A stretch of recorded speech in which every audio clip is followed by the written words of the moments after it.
Aloha, and thank you for joining us for the sixth and final session of the U.S.-Singapore Indo-Pacific Conversation Series, titled Next Generation Voices in U.S.-Singapore Relations. This series has been organized in partnership with S. Rajaratnam School of International Studies and has generous support from the U.S. Department of State through the U.S. Embassy in Singapore. My name is Ariel Stenik, and I'm the Director of Pacific Forum's Young Leaders Program, and we'll be moderating the session today. We are grateful for the support of the U.S. Embassy in Singapore on this project, and I'd now like to give the floor to Chargé d'Affaires Rafiq Mansour to provide his opening remarks. Good morning, everyone.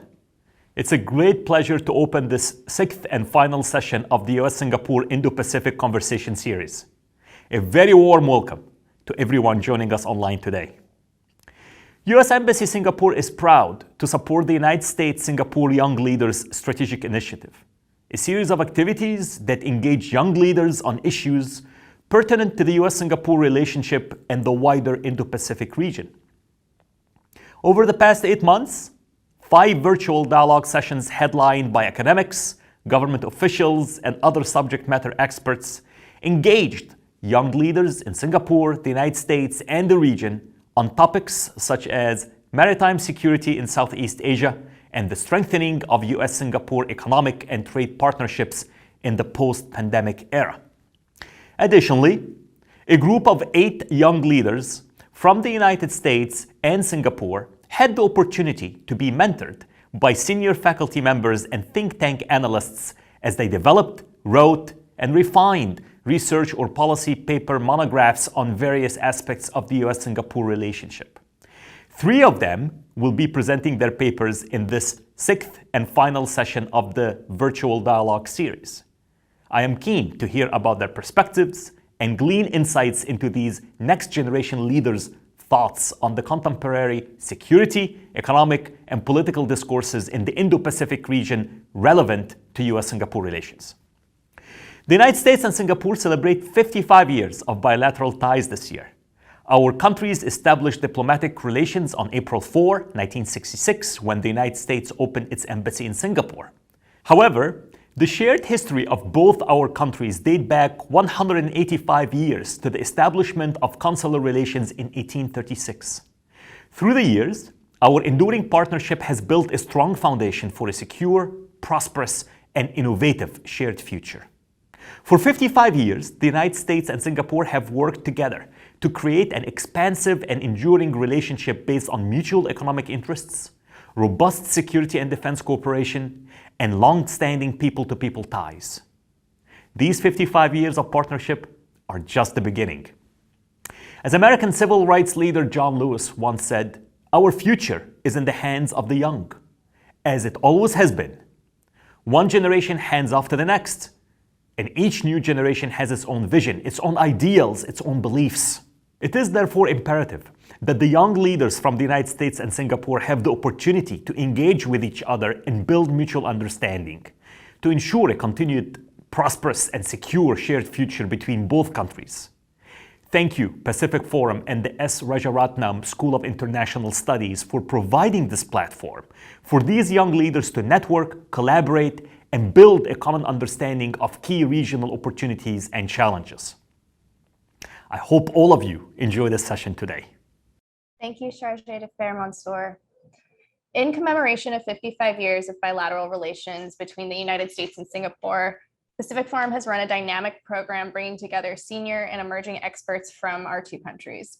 Since January, we've hosted 5 public webinars featuring prominent thought leaders discussing issues of mutual interest to these 2 nations. In case you missed these sessions, you can find recordings on Pacific Forum's YouTube channel, which you can find the link for in the chat box now. Over this period, we've worked with a cohort of Singaporean and American next-generation leaders who have been developing their own ideas on the future of U.S.-Singapore relations by participating in closed-door sessions with our panelists following each of these public webinars and presenting their research in a roundtable session.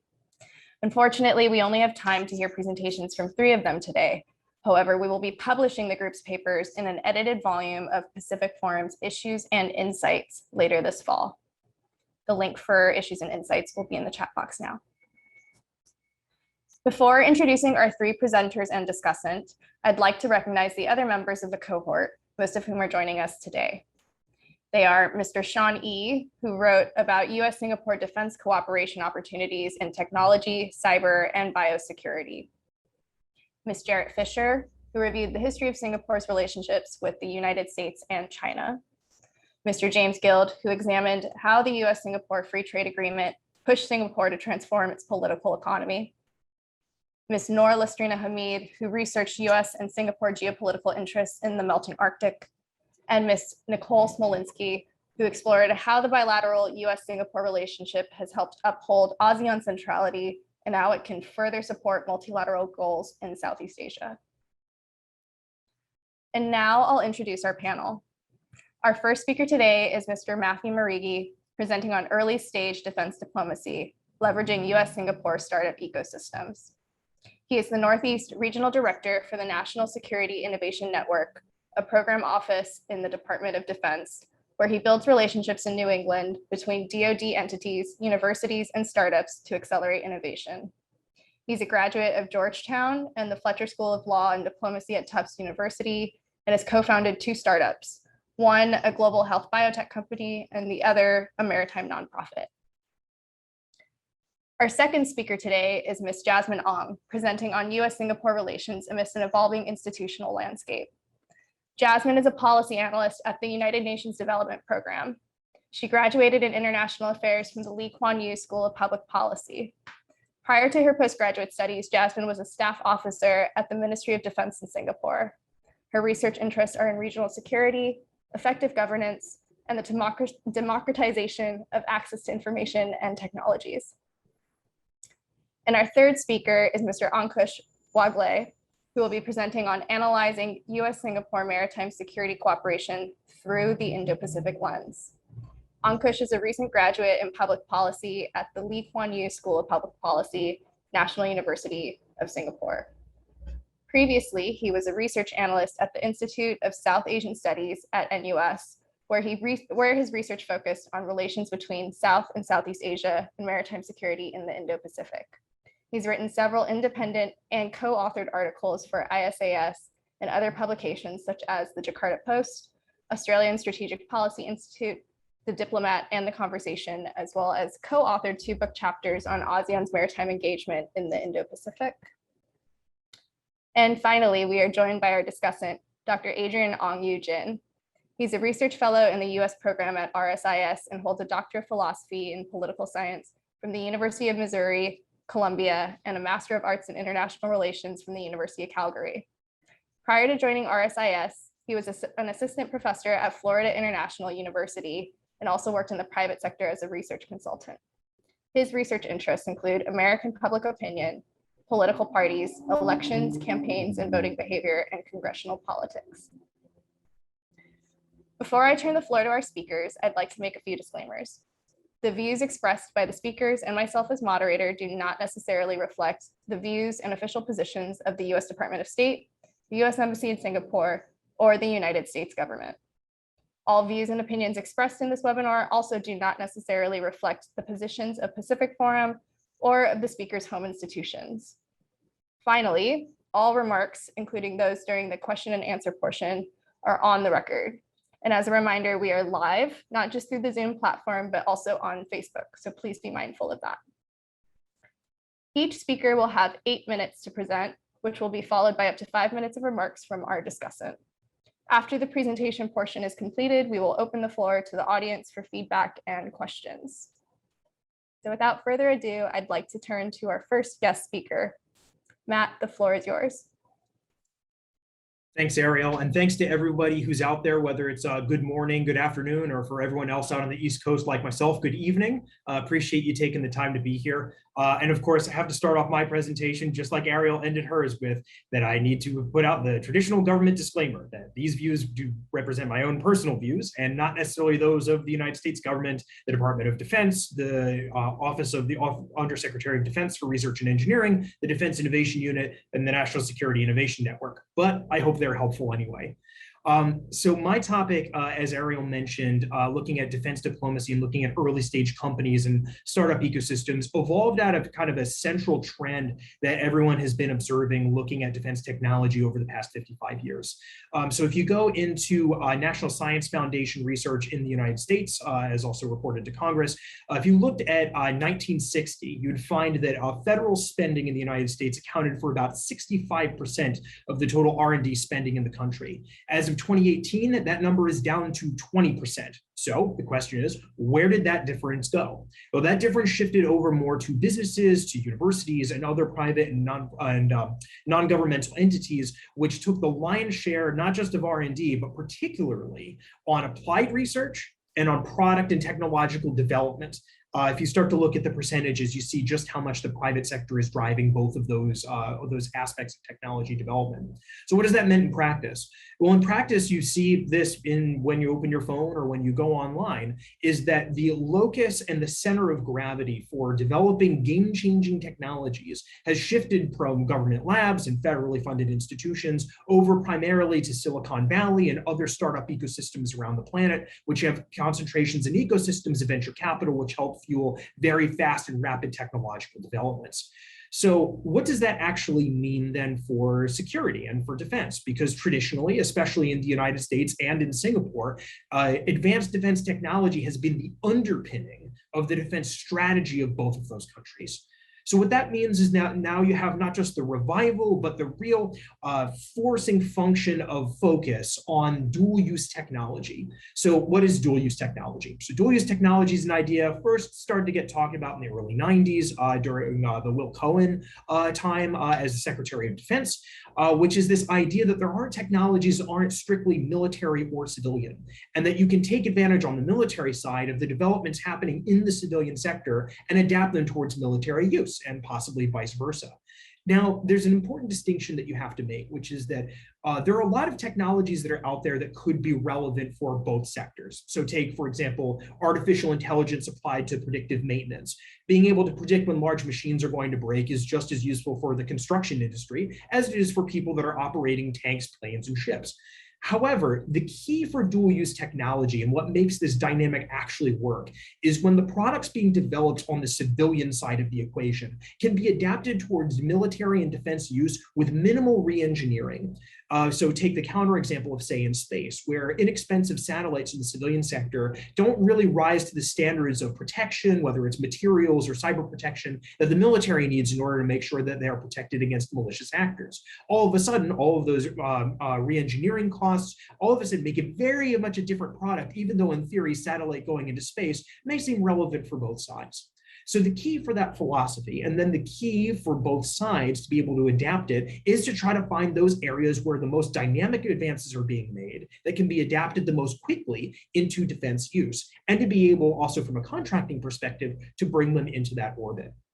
And now this isn't just a theory, and this isn't just something that people are observing, that both ministries and departments of defense on both sides of the US-Singapore relationship are reorganizing and adapting both in their strategies and in their formal organizational structures to take advantage of these dynamics. And I know this because I work for one of those organizations that's tasked with working with early stage companies and especially young innovators coming out of universities in the United States to get them to work on dual use technologies and dual use projects.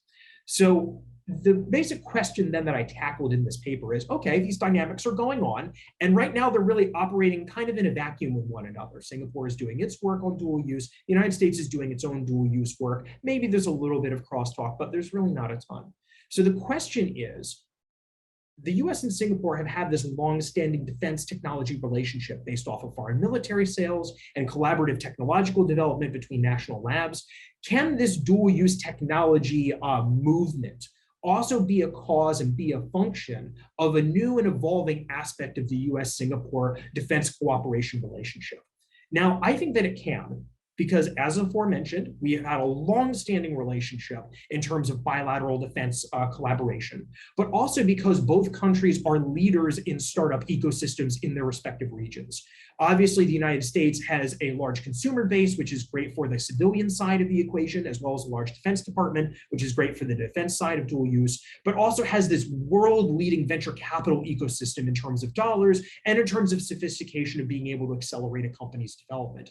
Likewise, Singapore is a launching point into Southeast Asia, which has 640 million people, which is basically double the size of the United States, and is also backed by a robust ecosystem of government programs and also venture capital for working with early stage companies and creating kind of a realistic pipeline to go from early stage idea to actually getting into venture capital backing. So, but the most important thing with, observing these is figuring out then the right mechanisms to promote that kind of collaboration. One of the things that I mentioned and one of the kind of instincts that happens with government to government programs is to immediately say, we should create something new, create a new massive forum, create new government organizations and the like. But I think what's interesting is that both countries have already done a bit of that on their own.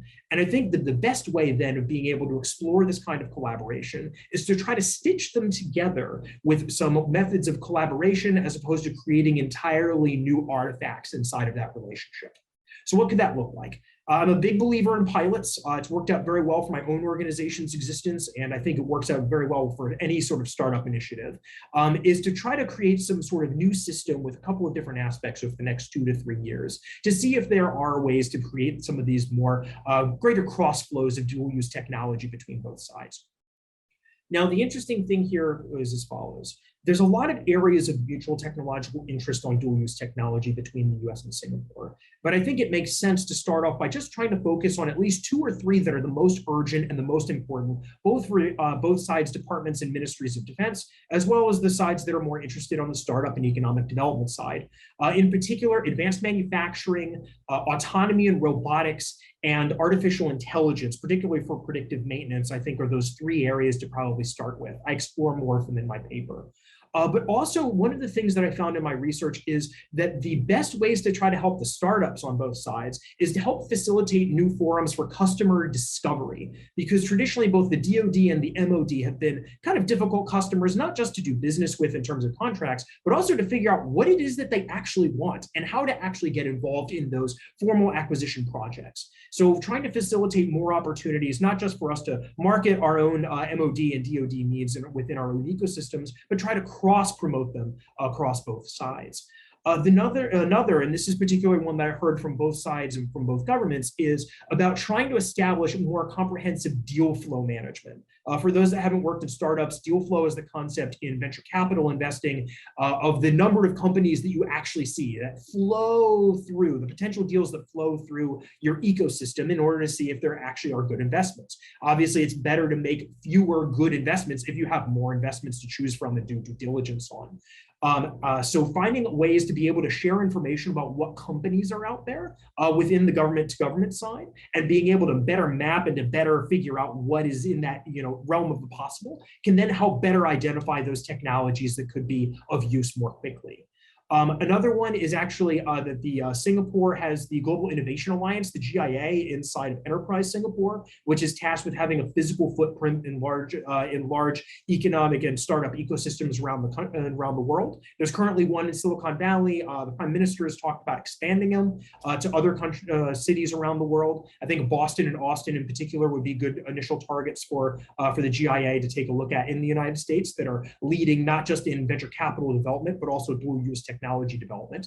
And then also finding additional opportunities for talent matching between startups on both the US and Singapore, both because it would help facilitate entry into other sides' respective markets, but then also be able to more easily establish local subsidiaries for those companies, which then can more easily do work with the respective DoD or MOD in each country, since it's much easier to work with companies that are domestic to that country rather than companies that are from outside of that country. But in the future, what I hope that this will be, whether it's those particular lines of effort I mentioned or some of the other ones I go into in the paper, is that this could then be the foundation, not just of a new aspect of the US-Singapore relationship, but the potential to develop more multilateral defense technology development within the Indo-Pacific region. Obviously, the United States and Singapore have some of the strongest relationships in the region, but there are other bilateral relationships with both the US and Singapore have on the defense side, which also have leading technology development and economic startup ecosystems, which could be leveraged in a more multilateral manner, something that's worth exploring. I call the Indo-Pacific boundary. So that is my idea about how to promote not just defense technology development, but also deeper track two relationships between companies and countries as part of this new emerging wave of technology development. And I hope that it inspires the next 55 years of our collaboration. Thank you. Excellent presentation and well done in the brief time that we gave you. So now I'd like to turn to Adrian for his reactions. Over to you, Adrian. Hi, Ariel. Thank you very much. Thanks, Mr. Marigi, for a very, very interesting paper. So my question to you has to do with sort of the larger initiative behind this, right? So to what extent is a project like this driven by fears or concerns regarding China's military civil fusion, right? So is this a response to how the US and its allies and partners can develop, some of these emerging technologies that you identify? And also, right, sort of the technologies that you've identified, AI, advanced manufacturing processes, also sort of fits into Secretary of Defense Lloyd Austin's sort of latest buzzword, if you will, right? Sort of integrated defense. He talked about it during the Fulton lecture and also in his speech at the Indo-PACOM change of command speech, right? Where we're talking about deterrence across a whole spectrum of new and emerging technologies. And also, right, the project in the context of sort of the larger ecosystem of private government partnerships, especially in the US, right, where we have seen the most recent collapse of the JEDI project, the cancellation of the JEDI project. And also there seems to be some resistance from tech unions, from some of these tech firms to have greater military civilian collaboration. Oh, you gave me the easy ones. All right. I'll try to tackle all of them, which obviously I could probably take up the rest of the panel. You have 3 minutes, Matt. All right, 3 minutes. Let's see if we can do this fast. Civil military fusion, we'll start with that one. I think the interesting thing here actually is the United States and the People's Republic of China have actually both pursued this idea, admittedly in very different ways, the US being a bit more bottom-up driven, the Chinese approach being more top-down driven, as is the case for most lines of effort in those respective countries. But both of them have really started actually pursuing it around the same time. I mean, this integrated defense and some of these newer concepts that General Austin is talking about, actually the seeds of that were established, as I mentioned, with dual use technology development back when Bill Cohen was the SecDef in the 90s, but also in particular, and perhaps most kind of strongly in the recent past, when the system of organizations that I am broadly a part of in the DoD was established back when Chuck Hagel was Secretary of Defense, and then was put into practice by the Ash Carter administration back when he was the Secretary of Defense, I guess in 2015 or so. And then was continued back when General Mattis was the SecDef, and really has continued until now. So civil military fusion has definitely become a big buzzword. And if you look at sort of the current sort of banner phrases around this leveraging of private sector technology and startup technology for defense, it would seem like we're doing it in response. But in reality, the two ideas, at the very least, the seeds of them actually evolved at roughly the same time. It's just sometimes they change names, so it's difficult to track. So I can definitely say it's not just because of China. It really just is more looking at the macro perspective of the US relies on a technological advantage for all of its security needs, regardless of what region of the world it's in. And if you don't address the underlying forces at work, then you're really going to struggle. As far as the Jedi cancellation and Project Maven, which is the main example with Google and target identification that happened a few years ago, yes, there is some resistance inside of Silicon Valley.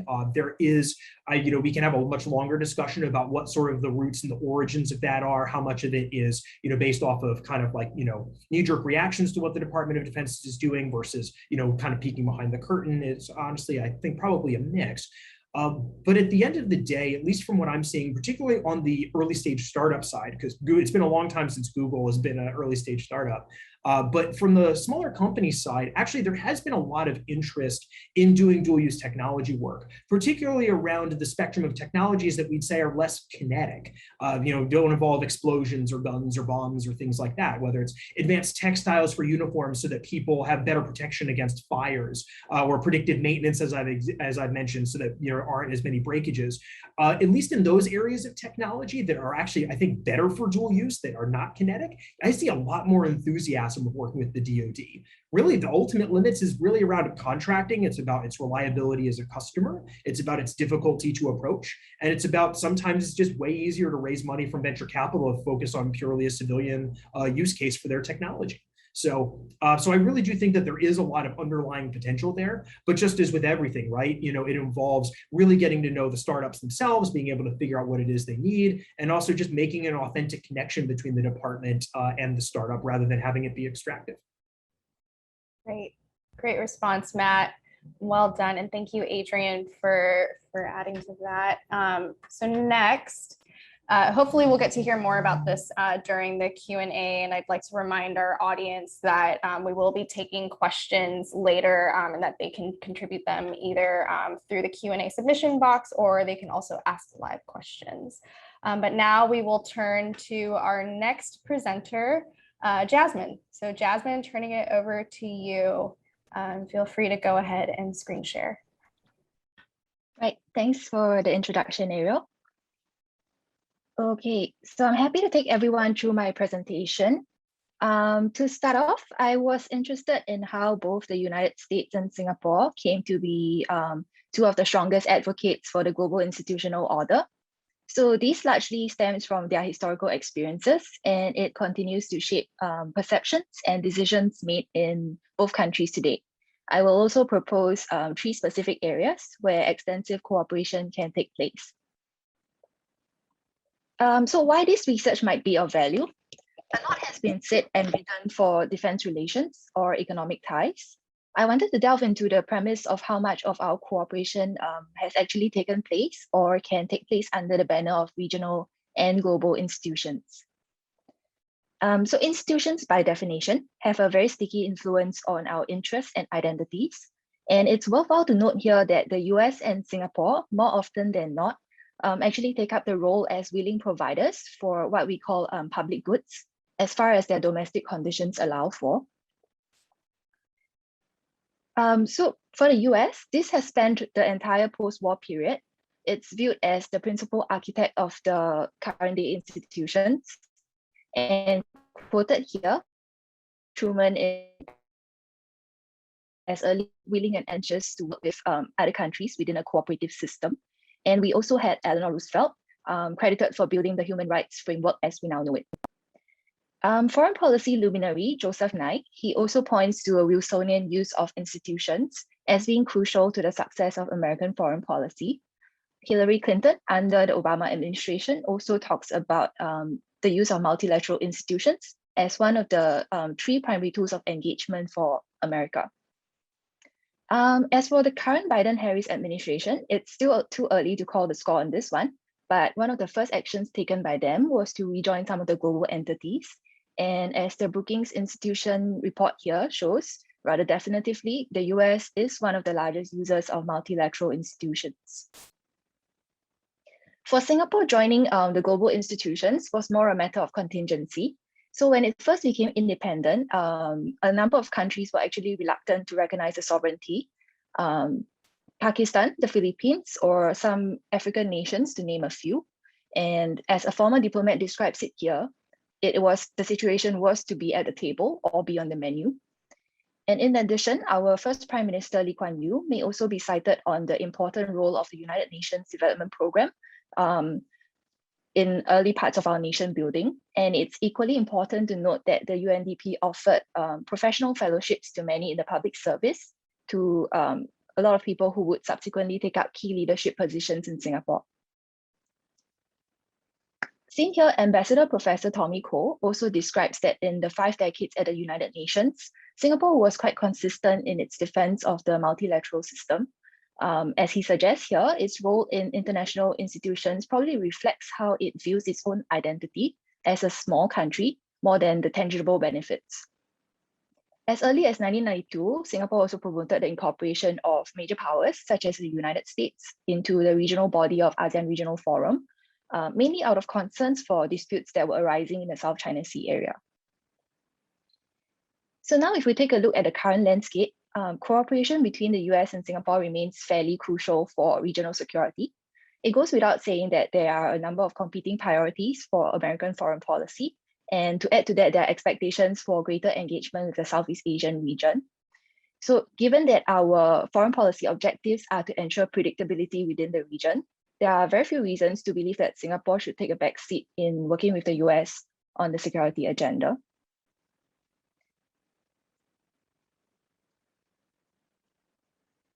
In terms of global governance, the current institutional order allows for the US to rally countries around its leadership, but now more than ever, there are alternative institutions and agendas. So I suggest here that cooperation might help with perceptions of power asymmetry. And for this to happen, a small state must actually have some degree of influence. Influence here, I qualify, firstly, as being able to obtain formal positions within institutions. And secondly, a small state must also have some degree of peer recognition. So Singapore previously established a certain level of influence by initiating groupings such as the Forum of Small States Global Governance Group. And its peer recognition, it's most recognized by its peers as being a neutral ground, best demonstrated by how it hosted several high-profile meetings between leaders of China and Taiwan, and then subsequently between the US and North Korea. My specific recommendations is that Singapore is very attuned to the domestic sensitivities of its neighbors, so it can be a sounding board for regional inclinations. And when it comes to maritime cooperation, both countries have an active role to play in building functional links within a multilateral framework, such as through joint exercises and building up of communication channels. And then for global governance, I suggested 3 issue areas that are of salience to countries in a post-pandemic recovery. These are also areas where the US and Singapore are recognized as leading experts, so collaboration would be relatively expedient. For global health, the US CDC actually plays a leading role in health threats advisory. So there's a long-standing program on One Health that aims to curb disease transmission between human and animal interface.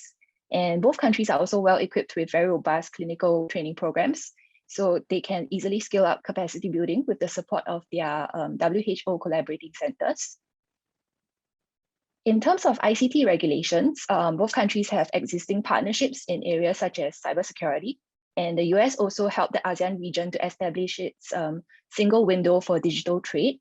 So I suggested here that more extensive cooperation can actually be scoped at a city or local level, taking into account like how different administrative areas might actually share similar development experiences. And lastly, on governance, with the socio-economic fallout from the pandemic, it will be increasingly a priority to ensure that public institutions actually serve those that they are entrusted to serve. So the US and Singapore has conducted joint training on different areas such as anti-corruption, intellectual property rights, and I suggest here relevant technologies such as those in elections, voting, and fiscal transparency might be areas that we want to look into.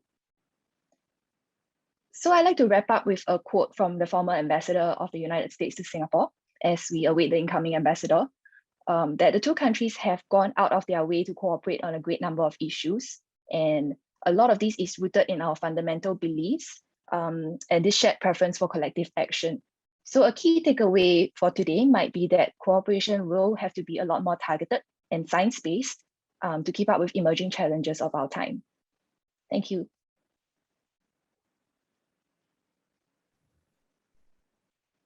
All right, great presentation, Jasmine.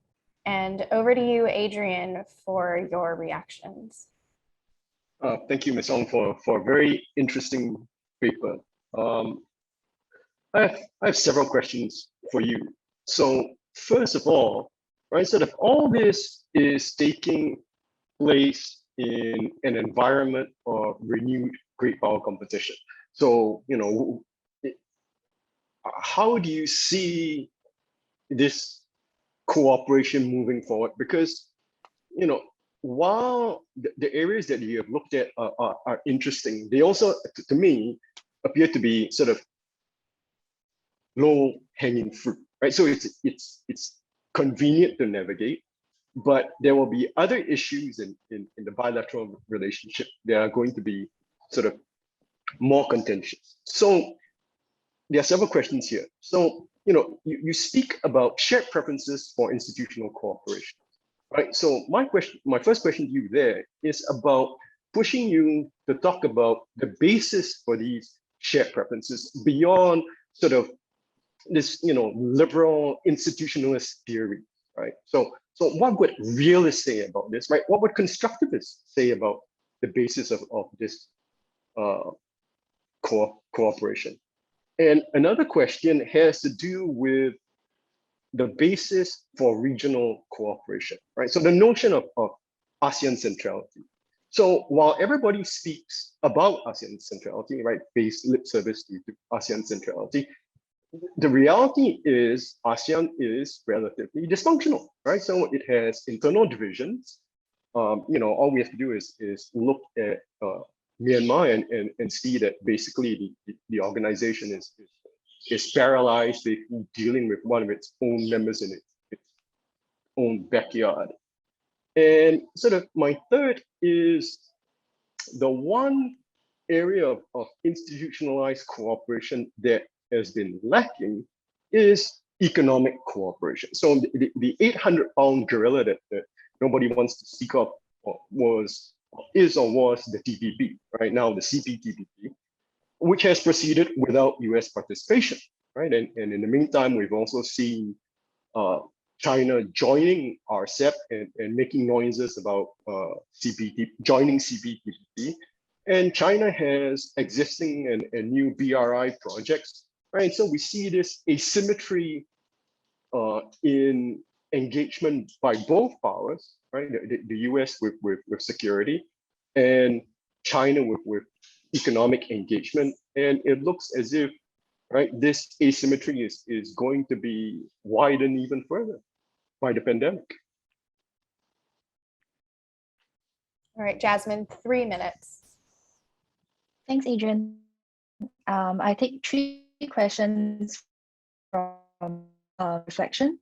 So the first that I will address is how institutions and the role that we play within it. There's this greater normative aspect to it, and how it actually plays out. It's usually not the same as the theoretical or conceptual basis for institutions.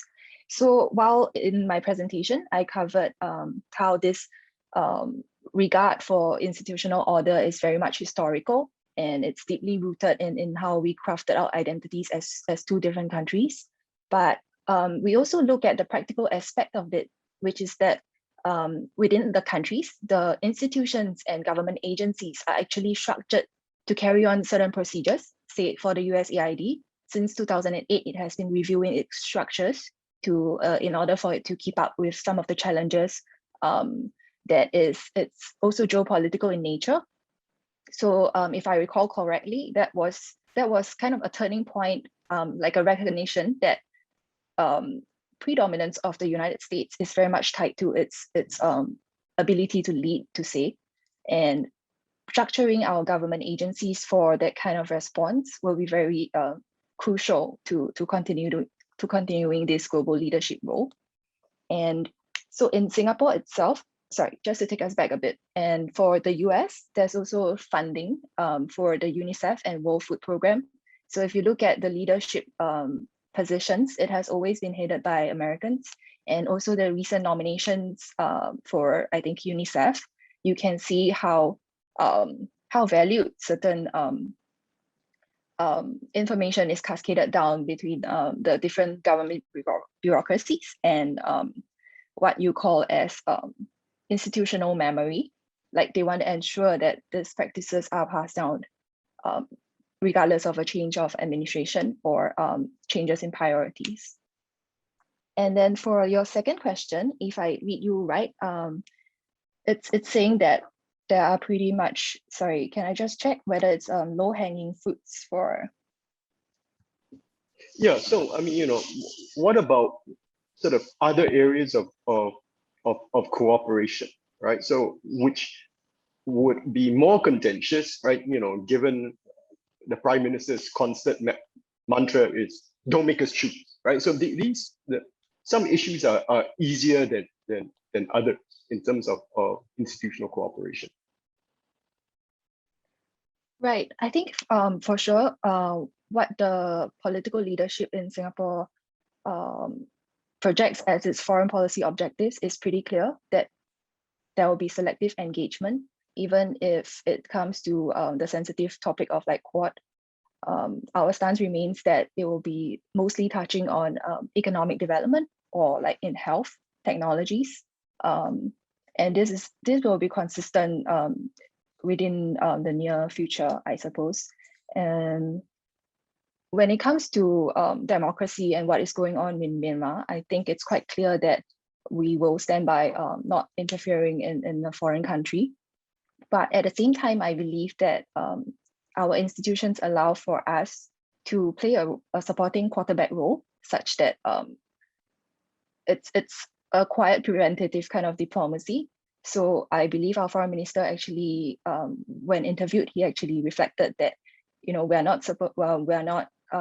not in a position to share who he spoke to or who the foreign ministry spoke to, but I believe that is the kind of role that Singapore is able to play. That means engaging in actual constructive dialogue instead of making a high-level statement like supporting sanctions or other harsher penalties for the military government, which it currently does not recognize as the legitimate democratically elected government.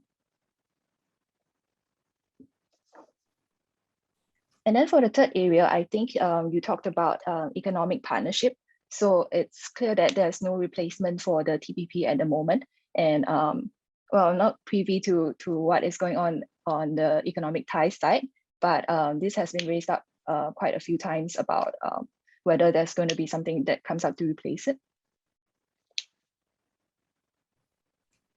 Great, and we're just about out of time, but hopefully we can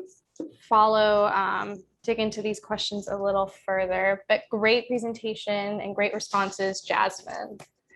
All right, and we are now going to turn to our final presenter, Ankush.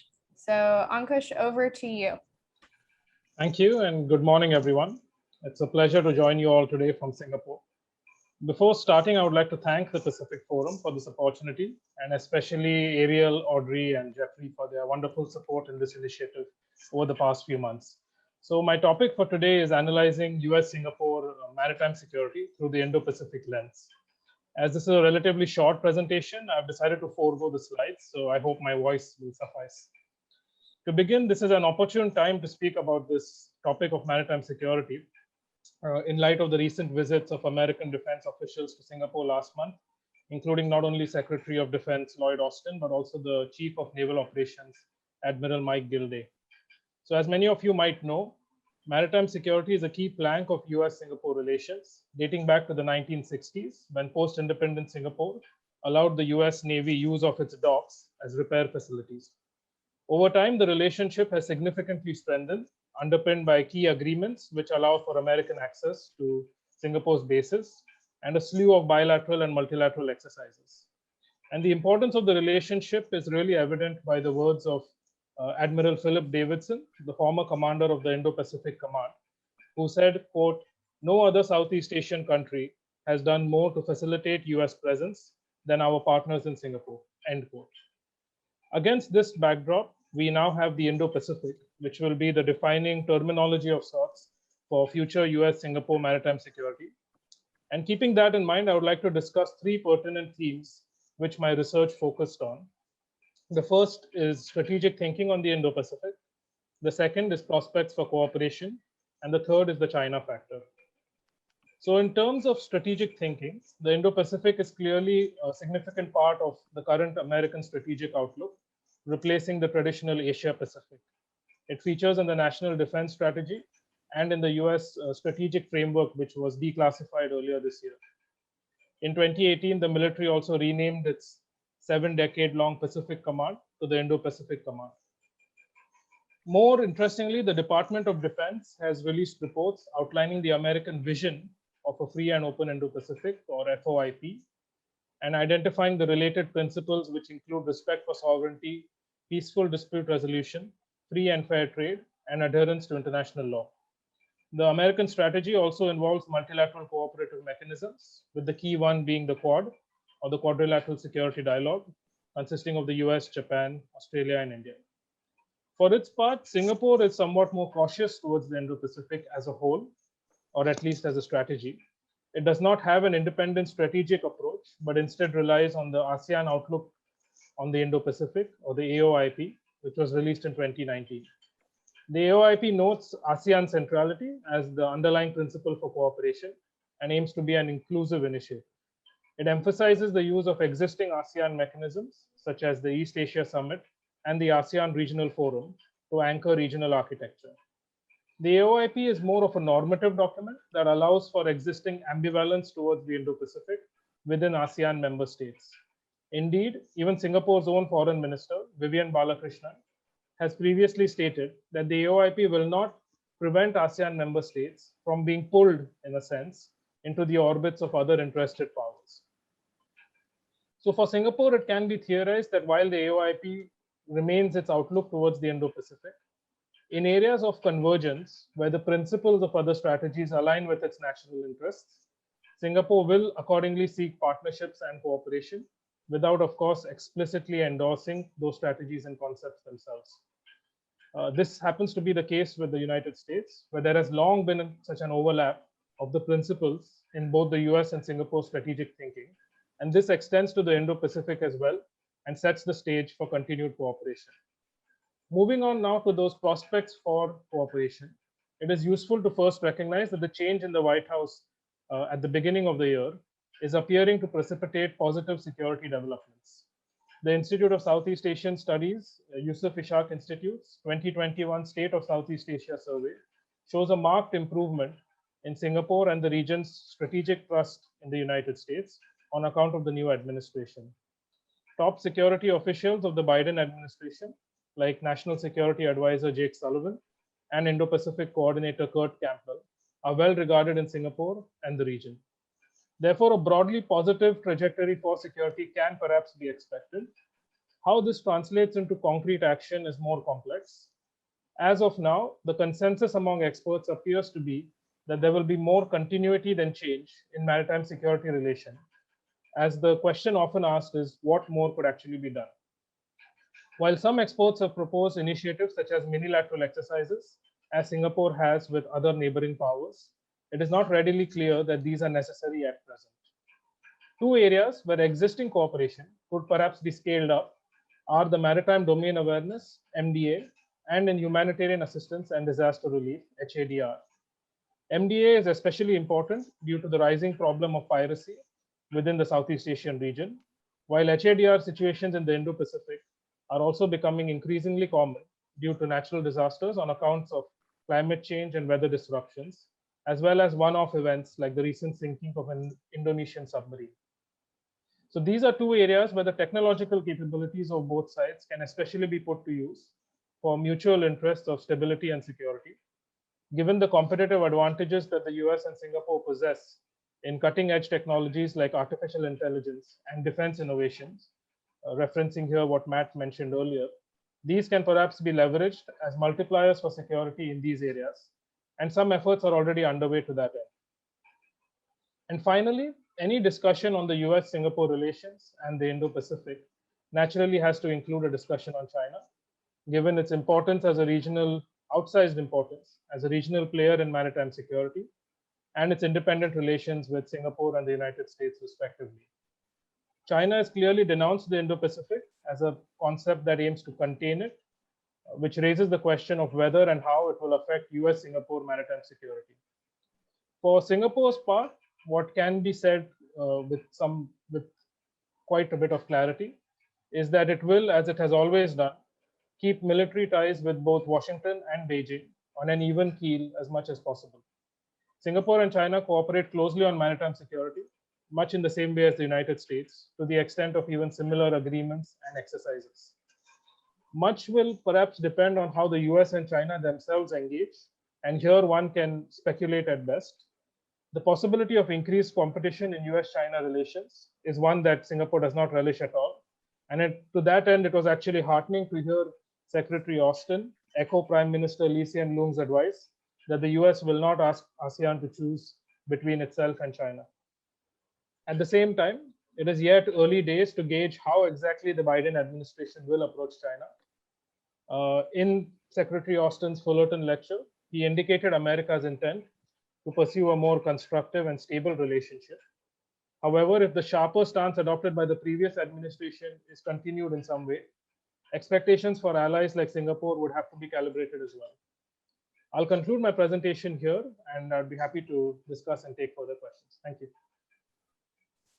Thank you, Ankush, for that great presentation. And now over to Adrian for his reactions.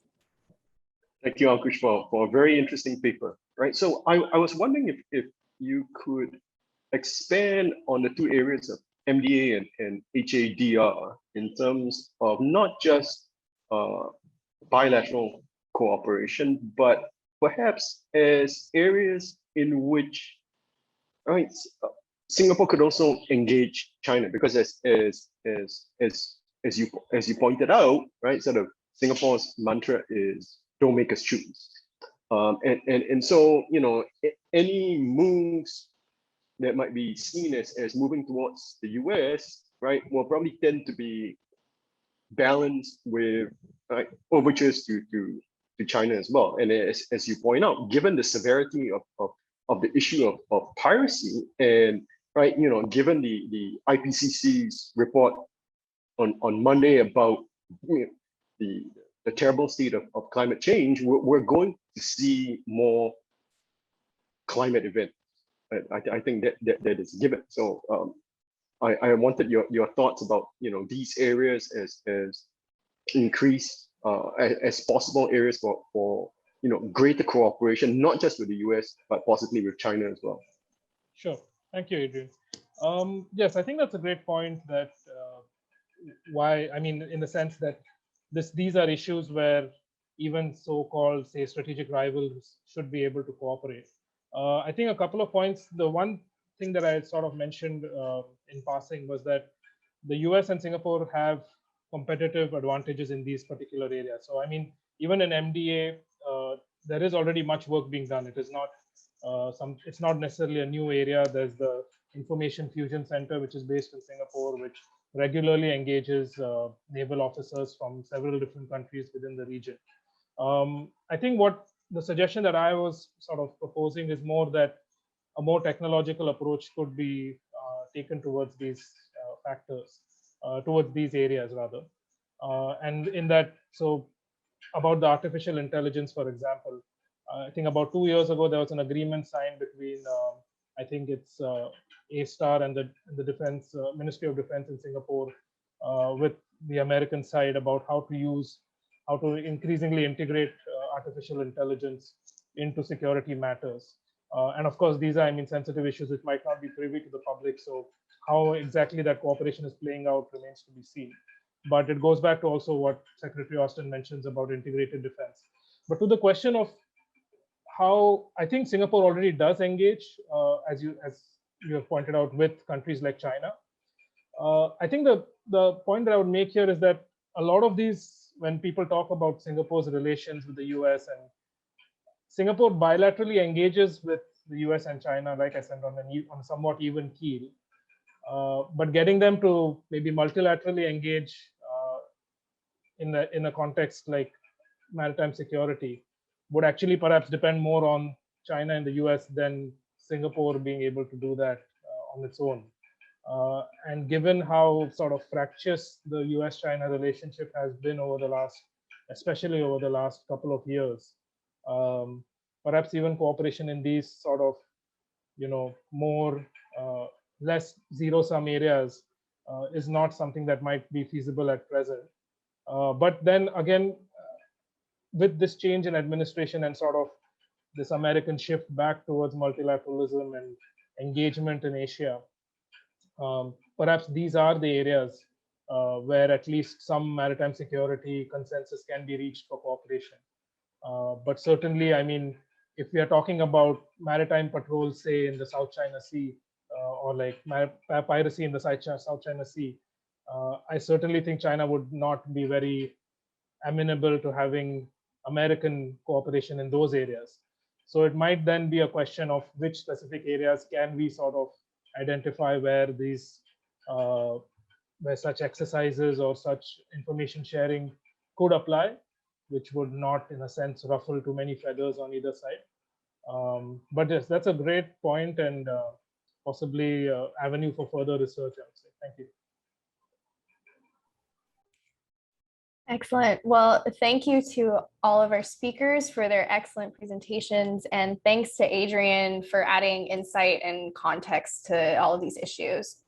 Before turning to our audience for their questions and comments, I'd like to review our Q&A protocol. So the instructions for Q&A should be flashing on your screen shortly. To ask a live question and or to comment, please use the raised hand function, which is located on the tab at the bottom of your Zoom screen. Wait to be called on and unmuted by Pacific Forum staff before speaking. And please state your name, position, and affiliation before commenting or asking questions. Alternatively, you can also post your question in the Q&A tab, but if you're going to use the Q&A tab, please include your name, affiliation there as well. So in the interest of time, please also make your contributions concise so we can get to as many of them as possible. But I'd like to jumpstart our conversation by asking the first question to all three of our presenters. So since you've started your research, America has transitioned to a new administration with a very different agenda from the previous administration, one that looks to be focusing more time and resources in engaging Asia. Last month, as several of you noted, Singapore hosted US Secretary of Defense Austin, where he made his important address outlining the Biden administration's plans in the region.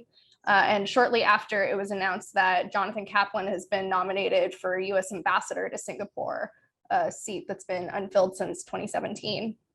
It was also announced recently that Vice President Kamala Harris will be visiting Singapore and Vietnam later this month. So aside from ending our program on US-Singapore relations on a seemingly high note, I was hoping that perhaps each of you can give us a reaction to these developments and perhaps others that you've observed and discuss what greater US engagement in Asia means for Singapore in your respective lines of research.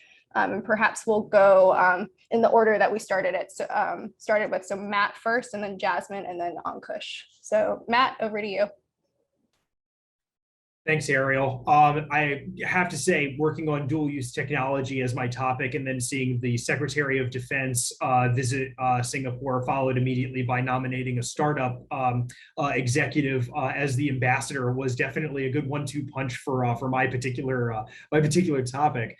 But I think what that demonstrates to me is a couple, like one big macro point, then also kind of a smaller point that maybe people aren't tracking. The big one is obvious. The United States has both security and economic interests in the region, and it is important to cultivate both of those at the same time, not one at the expense of the other, and not to put too much emphasis on one over the other, because they're both not just important but also mutually reinforcing. But also there's another one that I've kind of observed, and this is particular with the ambassador designate, is that at least from what I've seen in this intersection between defense and commerce that I work in, is that both sides and people that come from those two different backgrounds actually have a lot to add to the diplomatic discourse. I see this a lot even in some of the collaborations that I see between, say, military members as part of fellowships embedding in startups, whether they're very early stage or more mature technology companies like Amazon, and taking ideas that they have learned from those organizations, bringing them back to the military. I had a very excited Air Force officer talking about Amazon's barcoding system for packages and how that might revolutionize the U.S. Military parts supply chain. But also on the other side too, where you watch startups and you watch people on the purely commercial side actually get a lot of inspiration in terms of not just uses of their technology for, kind of crude commercial purposes and based purely on profit and loss, but also on kind of the deeper sort of appreciation that the work that they are doing actually does have relevance for international security and can be used to help protect people and save their lives and make sure that people stay safe. So I think that also too, then from this perspective and seeing these different types of leaders engage, I think you'll see not just that those two aspects of the relationship in the region are important, but also that you'll see them kind of, fuse together and actually be greater than the sum of their parts. Great, thanks for that. And Jasmine? Right. So for myself, it's about liberal institutionalism, right? So I believe the narrative of institutions might be subordinated to like the whole ongoing COVID situation and also hot button issues in geopolitical competition. But it is precisely through the pandemic that you realize that it's some of these processes having dysfunctional and working institutions that allow for things to carry on as per normal without development institutions. Access to cash or even certain resources might not reach more vulnerable populations. So that's the practical aspect of it, is that no matter what we see on the higher level politics, what is closer to the ground is that these are still necessary functions in the background. So the attention that the high level visits is bringing to the region, it's pretty important in terms of like optics, because drawing on like the whole narrative about America's primacy as the provider of security guarantees and the institutional order, I think it's important to let the region know that it does not, it's fundamentally premised on being able to live up to certain commitments and being present in the region in terms of showing up. Yeah, so that's for my segment. Great, thanks. And Ankush? Yeah, sure, thanks.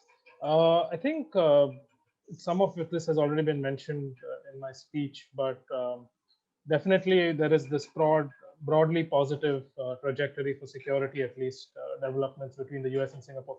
And actually, I would say this is one that probably continued during the Trump administration, given just how deep security cooperation is between the two sides. But certainly with the new administration coming in and this focus on multilateral engagement, that's very evident on the Biden administration side. I think there's a lot of prospects for further deepening what is already a great relationship between the two sides. I think, as Jasmine has mentioned, these visits of the recent visits of Secretary Austin and Admiral Gilday are important for optics, but I think what would even be what's even more important going ahead is that these visits continue even at the regional forums. So the APEC meetings, the ASEAN meetings, these were some of the ones that were actually, I think, skipped by President Trump during his time. So that's somewhere where I think American support will probably, I think, come back.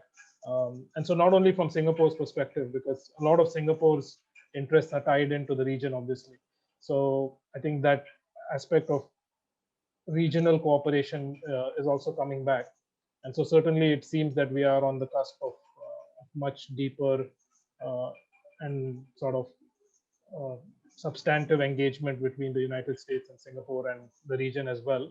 On the sort of slightly more maybe critical note, or not a critical note, but a sort of reflective note, how this actually will play out on the ground is, I think, really the key question.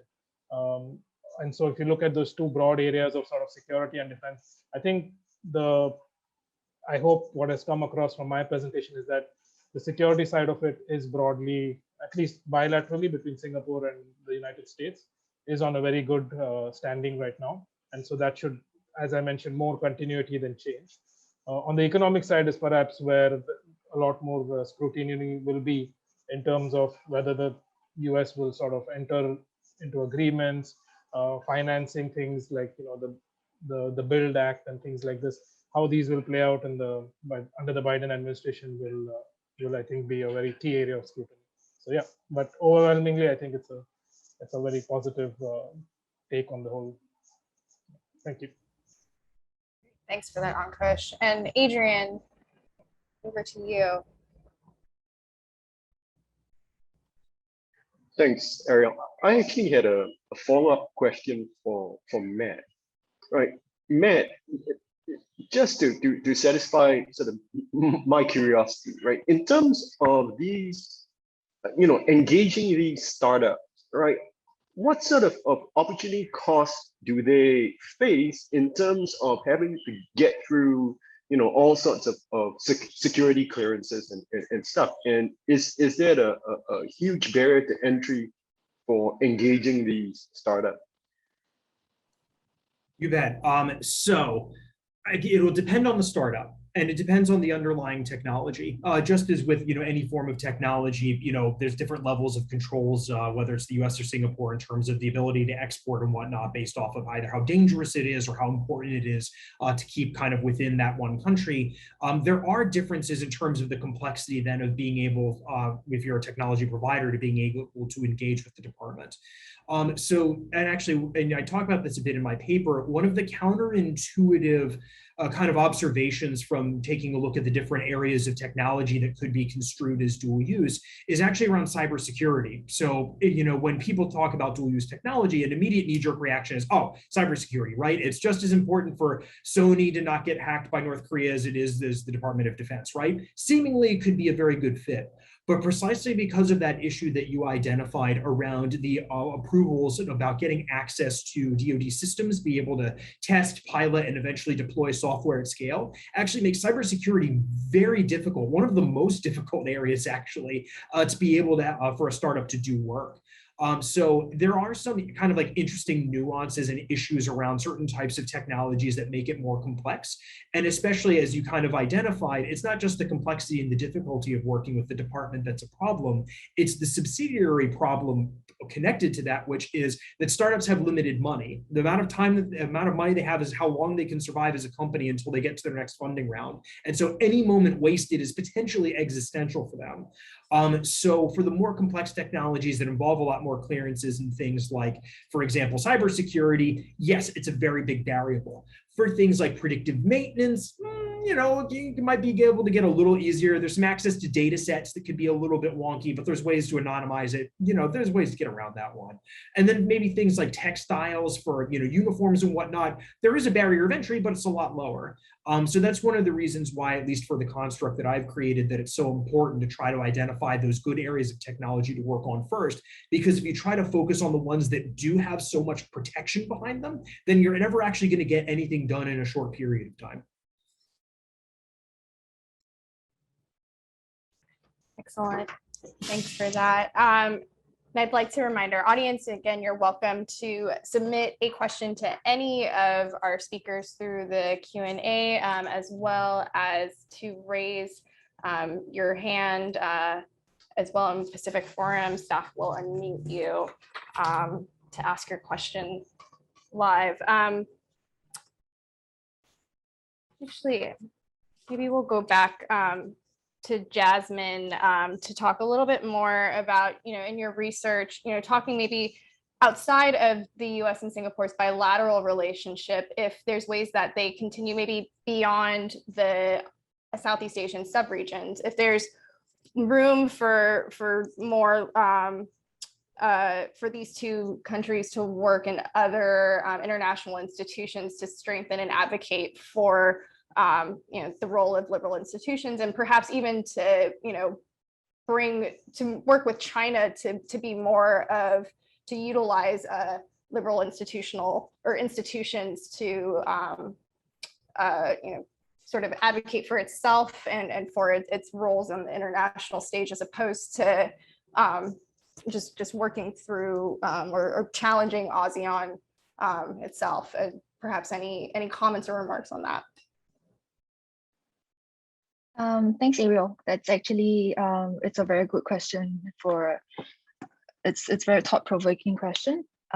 So for myself, I actually went into this topic not knowing whether I will find much evidence to support my hypothesis, to put it this way, whether there's any evidence actually to say that the two countries are working in institutions. So I found it rather tricky that Singapore itself does not directly contribute in terms of ODA, so overseas development assistance. It does not contribute money. So in that sense, there is very little that is written in black and white about what it is doing for other countries. So then I had to look into separate instances where it looks into support for political, economic, other objectives in development. So it mostly takes the form of cooperation and facilitating like technical advisory or like knowledge transfer. And in those areas, it's when these two countries have actually there's actually precedence of the US and Singapore working together. So that's how I based my paper on this. Other than that, I think it has more or less been in silos, say Singapore working with similar small island developing states like Mauritius. So basically they look at the geographical similarities and they offer what they can help in terms of development experiences. And so I think it is past the point where we draw a very clear divide in the sand to say that, there's this perception of like North-South divide. And I believe that the United States is huge, and within each city, there are probably like common lessons that can be drawn and translocated to another place that, to improve their governance and public institutions. So in that regard, I think I highlighted the 3 issue areas specifically because that, it's regardless of your size, geographical size or geographical proximity. It's very much about the people, institutions, and actually translating to an impact on the ground, things that might have the potential to affect like hearts and minds the most. That's great, thank you. And it looks like I actually might have had the timing sheet wrong on my end, but we're gonna go for closing remarks from each of our panelists. So maybe this time we'll go first to Ankush, and then Jasmine, and then Matt, and just kind of their final thoughts on this. And then Adrian, I'll end with you as well. So Ankush. Sure, thanks Ariel. I'd say most of what I wanted to say is already been said in a sense, but again, I'd like to take this opportunity to thank the Pacific Forum for coming out with this initiative, and as well as their partners, RSIS and the US Embassy as well. I think the US and Singapore definitely have this half-decade-long relationship, and it's regardless of the administrations and sort of changes in administration I think the broad trend across the last 55 years has been that these two countries are really strong partners, and we will see that continuing going forward. And I think it's really great that this program in particular is, to my knowledge, one of the few programs that's actually looking to connect young Americans and Singaporeans, and sort of getting them engaged in topics. And I hope that this is the start of a long-standing engagement. And yeah, I think I'll keep my remarks brief. And yeah, thanks to everyone for all their support in this. Thank you. Thanks, Ankush. And Jasmine, over to you. Well, quite similarly, I also, thank you to the Pacific Forum team for this opportunity to work on something that is very relevant to what I am doing and my interests. So partnerships and being able to build cooperation for places that need the most help. And so I think given the current situation, most countries are actually like extra cautious. And what I think is that you actually need, regardless of what is going on, you need the pathfinders to be able to provide public goods. And while we can't say for sure where the United States and Singapore are headed in terms of this cooperation, institutional cooperation, but I there are definitely issues of shared concern, and as suggested, there are some ways to reinforce our partnership. Great. And Matt, over to you. I'll just echo everyone else and say a big thank you to the Pacific Forum and all the staff that helped put this on over now many months. But then also a big thank you to the U.S. Embassy in Singapore and RSIS for jointly supporting this program. It's been great getting a chance to work both with people from the embassy and as well as our researchers at RSIS. But especially, it's just been awesome to be part of this cohort. I really wish this was happening when COVID wasn't a big deal, so we could all visit each other in our respective countries, and hopefully that comes down the pike soon. But you know, I'm very excited about seeing where all of this research goes, not just my topics, but everyone's topics, especially also the ones that didn't get a chance to present today, because they're very forward-looking, and it's very exciting to be a part of. And I just thank you all for having me be a part of it, and I look forward to continuing this conversation going forward. Thanks, Matt. And Adrian, final remarks or reactions from you. Thank you, Ariel. Thank you to the Pacific Forum for including me in this discussion. And I wanted to thank Jasmine, Ankush, and Matt for 3 very, very interesting papers. I learned a lot. And I thought really it was very good because all 3, you know, explored different aspects of US-Singapore relations at different levels with different levels of specificity, and also with different levels of engaging also with the larger US-China issue, because I think it's also